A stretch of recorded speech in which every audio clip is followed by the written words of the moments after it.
Assalamualaikum warahmatullahi wabarakatuh.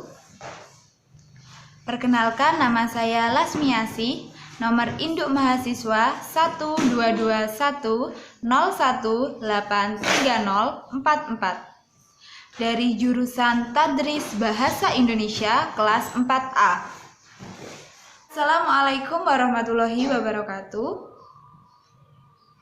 Bagaimana kabarnya hari ini? Semoga semua sehat-sehat ya. Dan jangan lupa selalu semangat walaupun belajar dari rumah.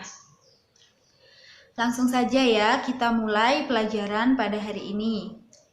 Alangkah baiknya sebelum pelajaran dimulai, marilah kita berdoa terlebih dahulu. Berdoa mulai.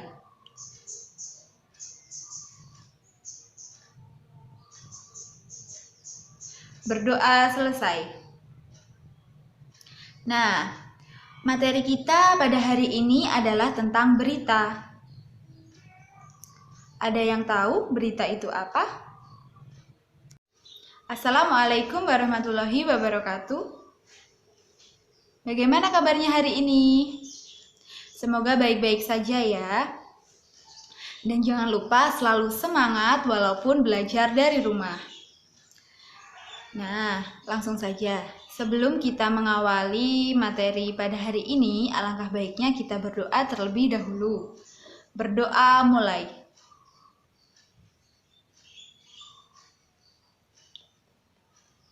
Berdoa selesai. Sekarang kita akan belajar tentang berita.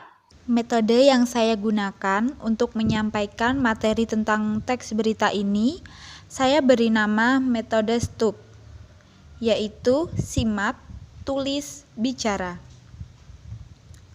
Jadi langkah pertama, saya akan menyampaikan materi tentang berita. Lalu anak-anak menyimak materi yang saya sampaikan. Kemudian, anak-anak menulis materi-materi yang mereka anggap penting.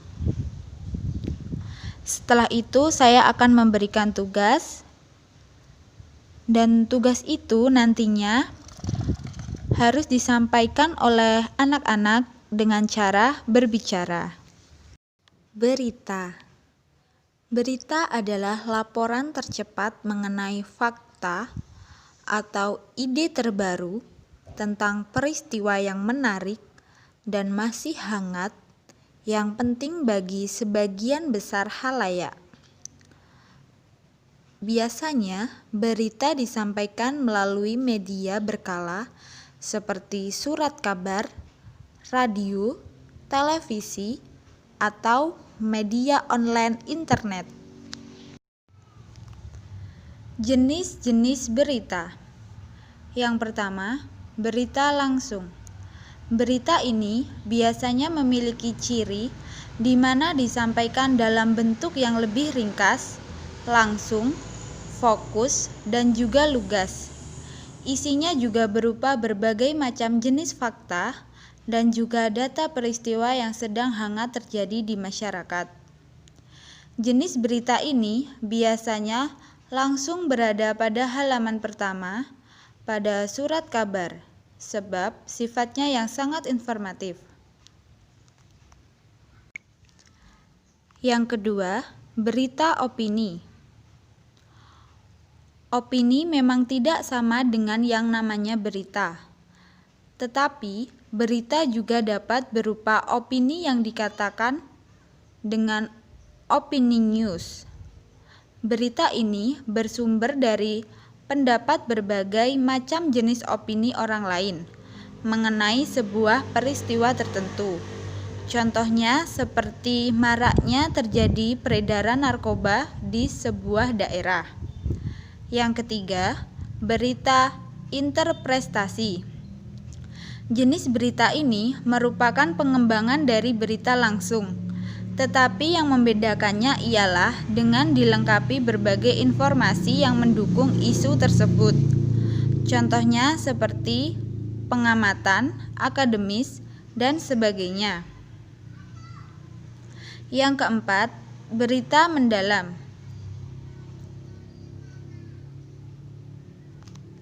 Berita ini dikembangkan dalam suatu peristiwa yang dibuka dengan sangat jelas. Dalam berita ini lebih menunjukkan mengenai mengapa berita tersebut dapat terjadi. Biasanya, jenis berita ini lebih informatif yang harusnya menjelaskan mengapa peristiwa tersebut dapat terjadi, bagaimana dampaknya, dan juga apa yang harus dilakukan. Yang kelima adalah berita investigasi. Berita ini memang ditulis berdasarkan sebuah penyelidikan terhadap sebuah peristiwa. Data-data yang biasanya dicari maupun yang didapat dari berbagai macam sumber yang sangat berkompeten. Berita ini umumnya dialirkan dengan berbagai cara wartama yang membakar berbagai macam kesalahan maupun penyelewengan yang sangat merugikan publik. Berikutnya kita akan membahas tentang ciri-ciri berita. Berikut adalah ciri-ciri dari berita yang baik. Yang pertama, menarik perhatian. Berita harus menarik perhatian karena suatu tujuannya agar bisa menarik perhatian masyarakat, sehingga masyarakat ingin langsung mengetahui isi berita tersebut. Yang kedua, terkini dan aktual. Berita harus berisi informasi atau peristiwa terkini maupun yang masih hangat diperbincangkan. Yang ketiga, dipercaya. Isi berita harus bisa dipercaya. Itulah mengapa berita harus sesuai fakta.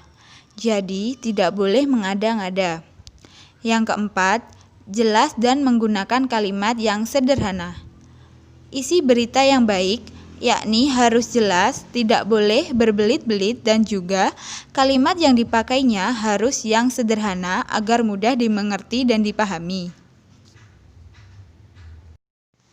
Fungsi berita. Berita memiliki 4 fungsi. Fungsi yang pertama adalah menyampaikan informasi. Fungsi informasi mencangkup berbagai informasi, berbagai kejadian atau peristiwa yang menjadi perhatian dalam kehidupan sehari-hari. Contohnya seperti politik, hubungan luar negeri, perkiraan cuaca, kecelakaan, bisnis, buruh, dan pendidikan serta ekonomi. Informasi tersebut sangat penting bagi orang banyak dan umumnya diberikan menggunakan media massa, baik media cetak maupun elektronik. 2. Meningkatkan kesadaran publik. Yang dimaksud dengan kesadaran publik ialah tingkat pemahaman publik tentang pentingnya isu tertentu dan juga implikasinya bagi publik secara umum. Isu di sini bisa berupa masalah lingkungan hidup, masalah-masalah yang berhubungan dengan perempuan dan juga anak-anak, politik, dan lain sebagainya. Yang ketiga, membantu bersikap terbuka. Berita yang disampaikan melalui media massa cetak dan juga elektronik menjadikan kita lebih mengerti serta memahami berbagai kejadian maupun peristiwa di seluruh dunia. Berita-berita dari seluruh dunia menyampaikan bahwa manusia di sebuah negara berbeda dengan negara lainnya. 4. Membentuk opini publik. Berita juga bisa berguna untuk membentuk opini publik. Sebagaimana sudah dijelaskan dalam teori agenda setting, bahwa media massa lebih cenderung membentuk rasa kepedulian dan juga perhatian banyak orang terhadap beberapa isu tertentu yang disampaikan oleh media massa. Sekarang kita akan membahas tentang unsur-unsur yang ada dalam sebuah berita. Unsur-unsur berita merupakan hal yang harus ada di dalam berita. Apabila unsur-unsur tidak ada, maka berita tersebut akan menjadi berita yang rancu dan juga tidak dapat diterima masyarakat dengan baik. Nah, berikut ini adalah unsur-unsur yang terdapat dalam sebuah berita, yang biasanya kita kenal dengan 5W plus 1H. Apa saja? Yang pertama adalah what, yaitu apa. Unsur ini melibatkan apa saja yang berada di dalam berita.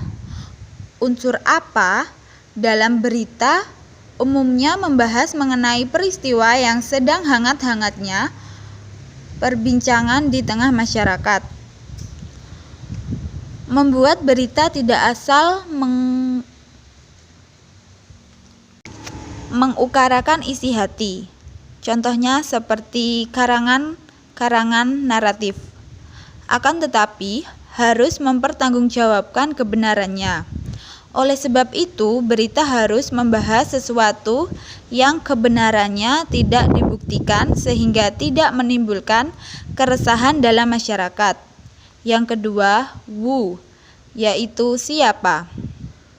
Unsur ini melibatkan subjek yang berhubungan dalam berita tersebut, yakni siapa saja yang nampak dalam kejadian yang diberitakan tersebut. Orang-orang yang ikut dalam berita harus disebutkan secara jelas agar tidak menimbulkan kesalahpahaman. Unsur yang ketiga adalah when, yaitu kapan. Merupakan kapan terjadinya kejadian dan peristiwa yang sedang dibahas dalam berita. Waktu terjadinya peristiwa harus dijelaskan secara jelas agar berita menjadi mudah untuk dipahami dan diterima masyarakat. Yang keempat adalah where, yaitu di mana. Merupakan tempat di mana peristiwa itu terjadi. Berita harus menaruh lokasi kejadian sehingga berita menjadi jelas dan juga bisa dengan mudah dipahami. Yang kelima, why, mengapa, adalah bagian yang menjelaskan mengenai peristiwa itu dapat terjadi. Unsur ini umumnya meliputi alasan dan juga latar belakang masalah maupun peristiwa yang diberitakan. Yang dijelaskan di bagian ini adalah mengapa peristiwa tersebut dapat terjadi. Yang keenam, who, bagaimana. Unsur terakhir ini adalah memuat bagaimana peristiwa tersebut dapat terjadi. Umumnya, pada bagian ini akan dijelaskan secara kronologis tentang mengenai bagaimana kejadian atau peristiwa itu terjadi. Struktur berita. Berita memiliki 3 struktur, yaitu kepala berita, tubuh berita, dan ekor berita. Kepala berita merupakan bagian yang mengawali berita dengan memberikan gambaran singkat peristiwa yang diberitakan, mencangkup unsur 5W plus 1H secara ringkas. Lalu, tubuh berita merupakan isi berita secara terperinci, menjelaskan lebih lanjut tentang 5W dan 1H peristiwa yang diberitakan. Dan yang terakhir adalah ekor berita, yang merupakan simpulan dari sebuah berita. Yang terakhir adalah kaidah kebahasaan teks berita. Yang pertama, menggunakan bahasa yang bersifat standar atau dikatakan bahasa baku. Hal ini untuk menjembatani pemahaman banyak kalangan. Bahasa standar lebih mudah dipahami oleh umum. Bahasa-bahasa yang bersifat populer ataupun yang kedaerahan akan dihindari oleh media-media nasional. Yang kedua, penggunaan kalimat langsung sebagai variasi dari kalimat tidak langsungnya. Kalimat langsung ditandai oleh dua tanda petik dan disertai keterangan penyertaannya. Penggunaan kalimat langsung terkait dengan pengutipannya pertanyaan-pertanyaan oleh narasumber berita. Yang ketiga, penggunaan konjungsi bahwa yang berfungsi sebagai penerangan kata yang dikutipnya.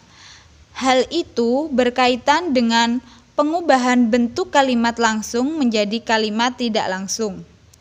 Yang keempat, penggunaan kata kerja, mental atau kata kerja yang terkait dengan kegiatan dari hasil pemikiran. Kata-kata yang dimaksud antara lain pemikiran, membayangkan, berasumsi, berpraduga, berkesimpulan, dan beranalogi.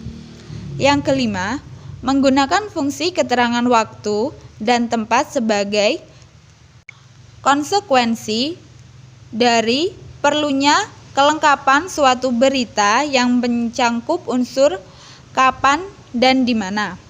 Yang keenam, penggunaan konjungsi temporal atau penjumlahan seperti kemudian, sejak, setelah, awalnya, akhirnya. Hal ini berkaitan dengan pola penyajian berita yang umumnya mengikuti pola kronologis atau urutan waktu. Baik, sekarang Ibu punya cuplikan video. Kalian simak ya. Nanti tentukan unsur-unsur yang ada dalam video berita yang akan Ibu tayangkan. Buang sampah pada tempatnya dan buanglah mantan pada yang lebih membutuhkan. Aku kudu kuat, keep move on. Wah, kita udah sampai Mesir. Ada yang lagi ngintip-ngintipin aku.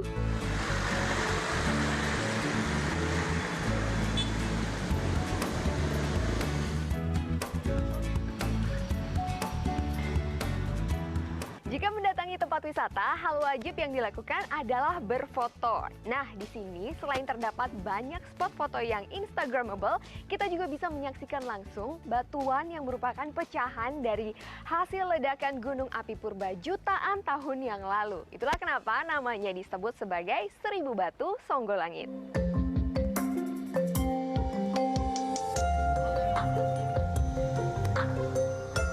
Eksplorasi keindahan alam memang selalu menyenangkan ya, apalagi jika dikelola dengan baik sehingga bisa menarik minat wisatawan. 1000 Batu Songgolangit ini contohnya. Hutan pinus dengan batuan hasil dari proses geologi ini disulap menjadi hutan wisata dengan daya tarik yang unik. Banyaknya spot foto unik membuat wisatawan betah berlama-lama di sini. Salah satu yang paling menarik adalah rumah-rumah kayu ini.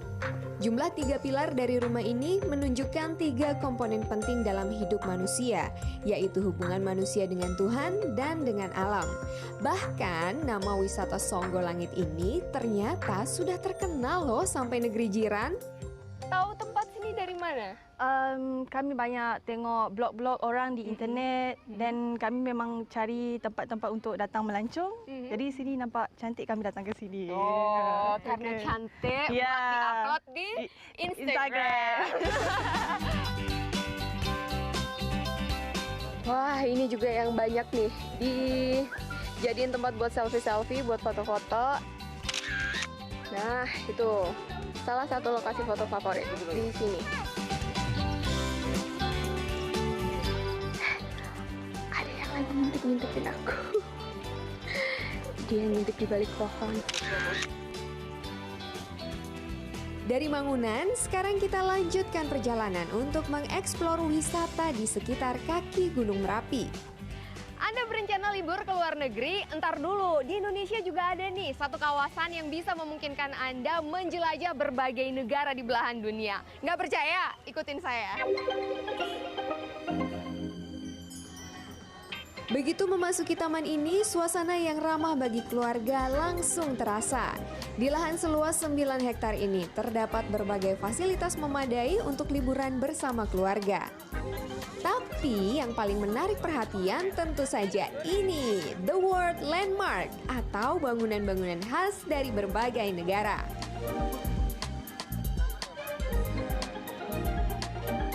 Ternyata nggak cuma anak-anak aja yang tertarik datang ke sini, bahkan oma-oma juga suka ke sini. Ya, silakan, dadah. Kalau ibu gimana bu? Pendapatnya udah datang ke sini? Oh, bagus sekali. Bagus sekali. Alhamdulillah bisa melihat ya paling tidak bayangan di luar negeri itu kayak gini. Ya. Nah, untuk memaksimalkan foto-foto kita biar lebih lucu lagi, kita bisa berdandan ala negara yang ada replikanya di sini. Karena di sini ada bisa kita sewain loh, ini dia tempatnya. Nah, sekarang aku lagi ada di Stonehenge. Itu dia tempatnya di situ. Ini adalah replika Stonehenge yang ada di Inggris. Kita lihat, mirip nggak sama aslinya?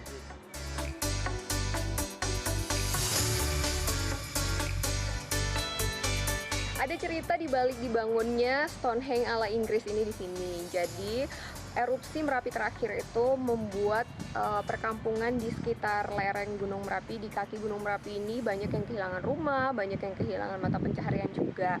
Nah, akhirnya masyarakat setempat di sini mereka itu mengumpulkan dana untuk membuat tempat wisata. Jadi hasilnya setiap bulan mereka bagikan lagi kepada masyarakat yang dikelola oleh koperasi setempat dan juga anak muda setempat lah. Kreatif ya mereka. Ini adalah wujud kesadaran masyarakat akan potensi wisata yang terdapat di sekitar Merapi. Menikmati sore tak lengkap rasanya tanpa secangkir kopi asli hasil perkebunan kopi sekitar Merapi yang biasa disebut dengan kopi Merapi. Dan kenikmatan kopi Merapi semakin lengkap dengan pemandangan gagahnya Gunung Merapi di sore hari. Ternyata tak perlu jauh-jauh ke luar negeri untuk liburan kan? Daerah Istimewa Yogyakarta punya semua. Anita Mai, Yogyakarta. Bagaimana anak-anak? Tentang penjelasan Ibu sudah bisa dipahami? Iya. Sekarang Ibu akan memberikan tugas untuk kalian. Tugasnya apa?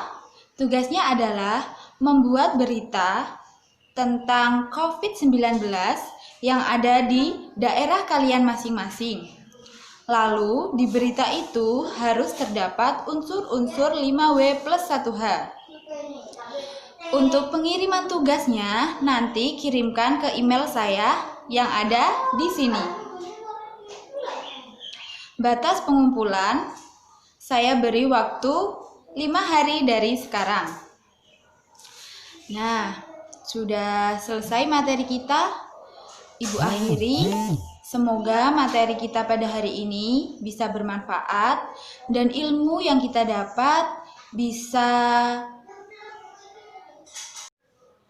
Bagaimana anak-anak? Tentang penjelasan Ibu sudah bisa dipahami? Iya. Sekarang Ibu akan memberikan tugas untuk kalian. Tugasnya apa? Tugasnya adalah membuat berita tentang COVID-19 yang ada di daerah kalian masing-masing. Lalu, di berita itu harus terdapat unsur-unsur 5W plus 1H. Untuk pengiriman tugasnya, nanti kirimkan ke email saya yang ada di sini. Batas pengumpulan, saya beri waktu 5 hari dari sekarang. Nah, sudah selesai materi kita. Ibu akhiri, semoga materi kita pada hari ini bisa bermanfaat. Alhamdulillah, semua materi sudah Ibu sampaikan dan semoga materi yang kita pelajari pada hari ini bisa bermanfaat. Nah, untuk mengakhiri, marilah kita berdoa. Berdoa mulai.